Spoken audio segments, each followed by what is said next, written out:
Hey everyone, this is Melissa Erdelak, host of the Gluten-Free Recipe Challenge podcast and creator behind the gluten-free website Mama Gourmand. Here we take beloved recipes you thought you'd never enjoy again and transform them into easy copycat versions just as good as the originals. I have a question for you.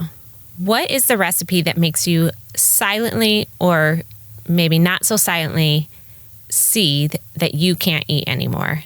I'm not talking the obvious like bread, because duh, but something you literally would never turn down, and now there are no good replacements for it. Mine is cinnamon rolls. Not shitty cinnamon rolls, like the ones with the crusty edges and no frosting. I would not waste the calories on those even if I could. But I mean like those big, doughy, soft cinnamon rolls that have the warm icing seeping in the middle.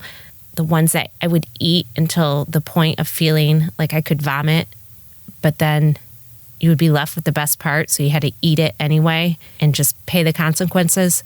Guess who gets to eat the best cinnamon rolls to the point of vomiting again?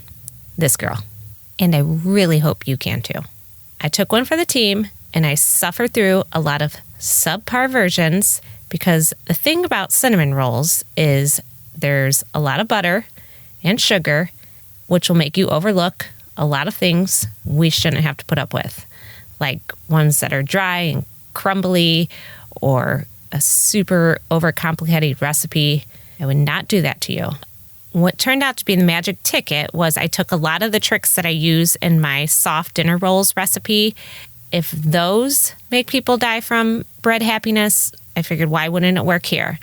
Plus, I tweaked the recipe to mimic the frosting and that gooiness of Cinnabon rolls, because those are the greatest food invention of all time. So like a lot of bread recipes, the gluten-free version is actually easier to make than the regular wheat flour version, because you don't have that double rising time. You don't even have to roll out the dough. You just pat it out, and once the rolls are assembled, it's a really short rise time before they get baked in the oven. So even if you've never made cinnamon rolls before, I feel like you can handle this recipe, and I'll walk you through it. A couple things that I want to point out before we go through the recipe. I tested the recipe with cup for cup gluten-free flour, and that was the clear winner, which I use in all my bread recipes, because the texture after baking is really soft and squishy and mimics the doughiness of wheat flour rolls. If you can't use cup for cup because of allergen reasons, my preferred runner-up is King Arthur Measure for Measure, but I do not recommend Bob's Red Mill or Pillsbury gluten-free flour, or actually Namaste, because it'll take on more of those gluten-free characteristics that are gritty and dry. The other thing that I use for this recipe is a stand mixer with a paddle attachment. The dough is thicker when you mix it together, and it's not going to work with a regular hand mixer, unfortunately. Before you begin the recipe, turn your oven to 250, and then once your oven starts to preheat, then you could start making the first part of the recipe. Once it reaches 250, turn it off, and the reason why I do this is because it has a shorter rise time. I like an extra warm environment to put the rolls in for a few minutes to start the rise, and then I take them out. Okay, the dough starts with a roux, which if you listen to my gluten-free dinner rolls recipe, I also use that technique in there. A roux is just a mixture of water, milk, and gluten-free flour or wheat flour. And the reason why I do this for this recipe, because gluten-free flours don't absorb liquids as well. So the roux helps pre-saturate some of the flour, and it helps absorb more liquid. This is what makes the texture soft and fluffy rather than dense and gummy. Since it's helping absorb more liquid, you won't have to add as much flour to make a workable dough, and adding additional flour is what makes gluten-free baked goods dry. So to make the roux, in a small saucepan, combine 2 tablespoons of gluten-free flour with 3 tablespoons of water and 3 tablespoons of milk, and then just whisk that constantly over medium heat. It'll start to thicken, and then eventually it'll thicken so much that when you're whisking it, you'll be able to see the bottom of the pan. And I have a picture of that on the post, what that looks like. Once it gets to that stage, turn off your heat and just set it aside to cool while you start to make the rest of the dough. To activate the yeast, you take 3/4 cup of warm milk, and warm milk is about 110 degrees Fahrenheit. What I do is I heat it in my microwave for about 45 seconds, and then I use an instant read thermometer just to make sure it's around that temperature. You could also heat the milk over the stove too. To the warm milk, you add 1 teaspoon of sugar and then 1 package of dry yeast, which is 2 1/4 teaspoons. You just mix that together and then let it sit for 5 minutes for the yeast to activate, and it'll start to get like foamy on top. That's when you know it's done. Meanwhile, you can mix together your dry ingredients in your stand mixer. So combine 2 1/4 cups of gluten-free flour, 1/3 cup of sugar, 1 1/2 teaspoons of psyllium husk powder, and I've talked about this in other recipes. The psyllium husk also helps absorb moisture, so you don't have to add as much liquid to the dough, which makes things gummy. 1 1/2 teaspoons of baking powder. For gluten-free baked goods, I don't rely strictly on yeast because I don't find it gives it enough lift. So I always use a combination of yeast and baking powder, and then 1/2 teaspoon of salt, and then just mix that on low speed.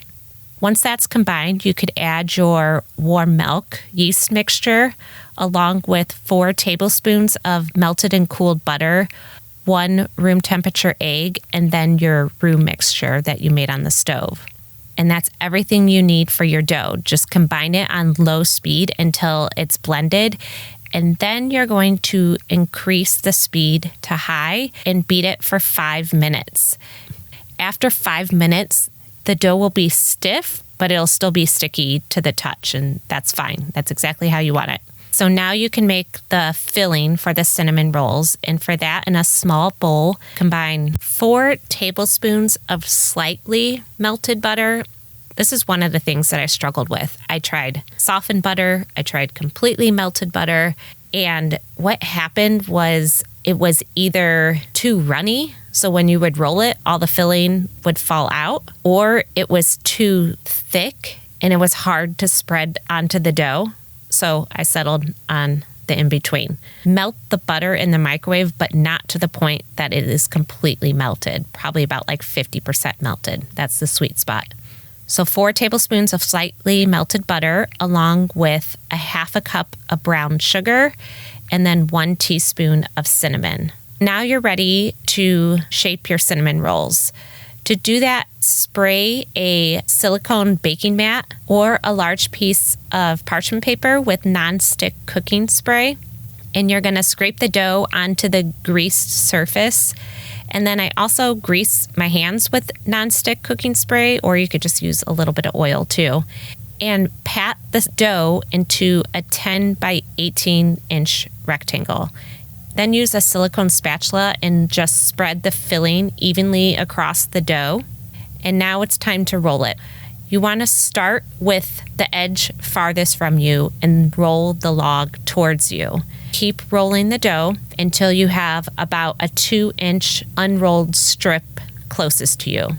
Bring that strip up to the rolled portion and then just pinch the seams together and then smooth it out with your fingers. Then go ahead and turn the roll over so the seam is facing down towards the mat. Use a serrated sharp knife. You need a serrated knife for this. Before I start slicing it, I score it in 9 2-inch sections so I know where I'm going to cut.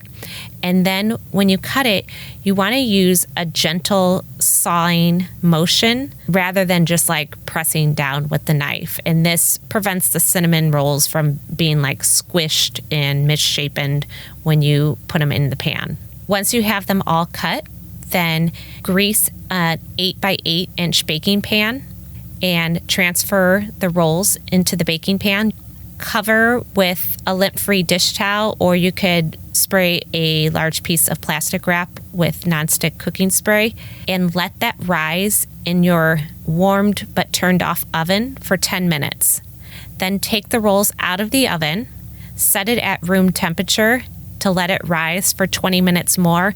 And while it's doing that, then you could go ahead and preheat your oven to 350. Okay, now you're ready for your gooey cinnamon roll secret weapon.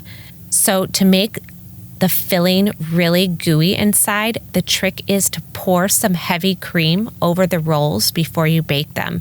But you don't want to put cold heavy cream on top. You want it to be room temperature because you don't want to prohibit the rolls from rising more.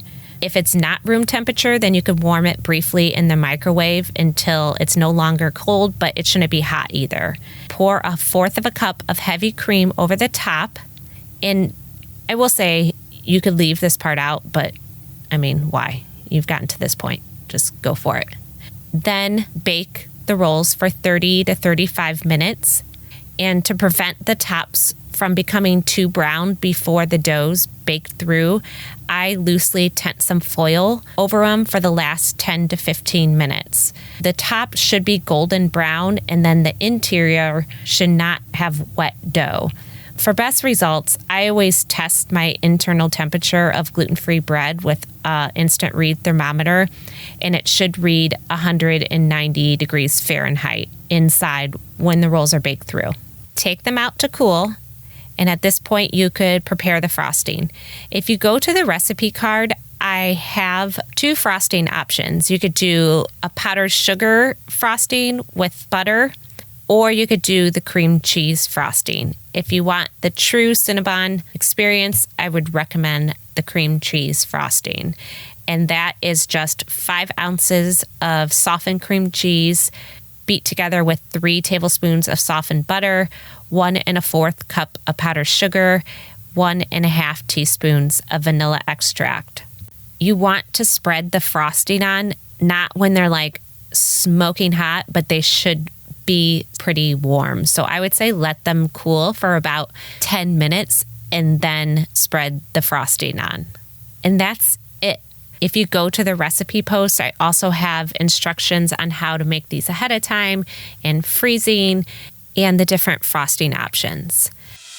Remember, you can always find the full printable recipe on the show notes page, and to get to it, just click on the link provided in whatever podcast app you're listening on, or you could go to my recipe website, which is mamagourmand.com, and click on the podcast tab, and there you'll find the full recipe along with any recommended ingredients or equipment I've mentioned.